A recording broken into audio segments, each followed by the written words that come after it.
চলুন আজকে রান্না করি পটলের দোরমা। মাছের পুর ভরা এই পটলের দোরমা খেতে কিন্তু অসাধারণ। চলুন রেসিপিটা শুরু করি। দোরমার জন্য পটলের খোসা ছাড়াবো না, একদম বাইরের যে শক্ত আস্তরণটা ছুরি দিয়ে ছুলে নেব। আর হ্যাঁ, পটলের দোরমার জন্য একটু বড় ধরনের পটল নেবেন। পটলের মুখগুলো একটু করে কেটে পটলের আগার দিক থেকে 2 সেন্টিমিটারের মতো কেটে নেব। এগুলো পটলের টুপি। একটা চামচের পেছন দিক দিয়ে পটলের ভেতরে শাঁসটা পরিষ্কার করে নেব।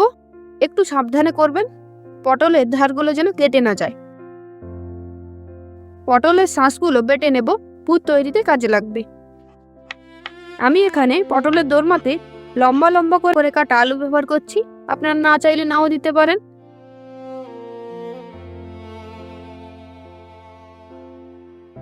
পটলের খোলগুলোর ভেতরে ও বাইরে ভালো করে লবণ মাখিয়ে নেব।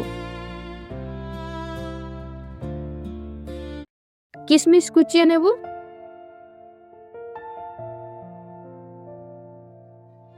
একটা কড়াইতে চড়া আঁচে তেল গরম করে নেব। পটলগুলোকে ভেজে নেব। তেলটা একটু কালো হয়ে যাবে, কিছু করার নেই।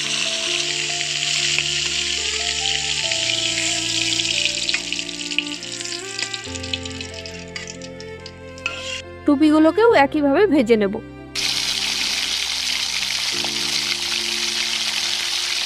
কড়াইতে সরষের তেল গরম করে লবণ দিয়ে মাঝারি আঁচে ঢাকা দিয়ে আলুগুলোকে সোনালি করে ভেজে নিয়েছি।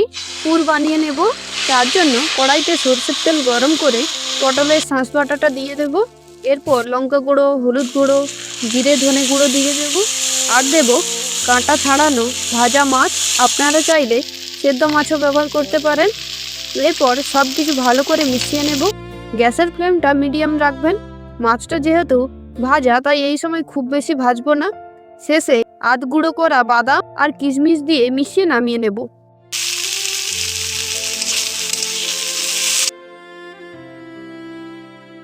পুর ঠান্ডা হলে পটলের ভেতর ভরে দেব।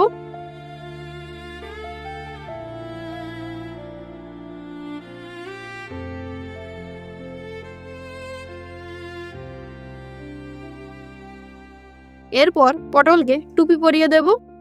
একটা টুথপিক গুঁজে দেব, যাতে ঝোলে পড়লে টুপি খুলে পুরগুলো সব বেরিয়ে না যায়।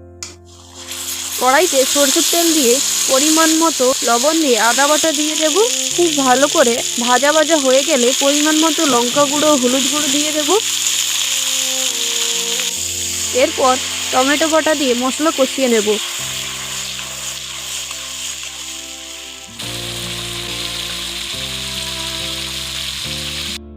এরপর জিরে গুঁড়ো দিয়ে 1-2 মিনিট নেড়ে নিয়ে কাজু বাটা দিয়ে দেব। মশলা থেকে তেল ছেড়ে এলে ভালো করে ফেটানো টক দই দিয়ে দেব। কন্টিনিউয়াসলি এটাকে নাড়তে থাকবো, নয়তো টক দই ছেড়ে ছেড়ে যেতে পারে। পরিমাণ মতো চিনি দিয়ে দেব। জল দিয়ে দেব।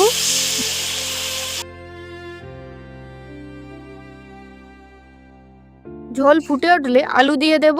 আলু সেদ্ধ হতে একটু বাকি থাকলে তখন পটল দিয়ে 4-5 মিনিট কম আঁচে ফুটিয়ে নেব।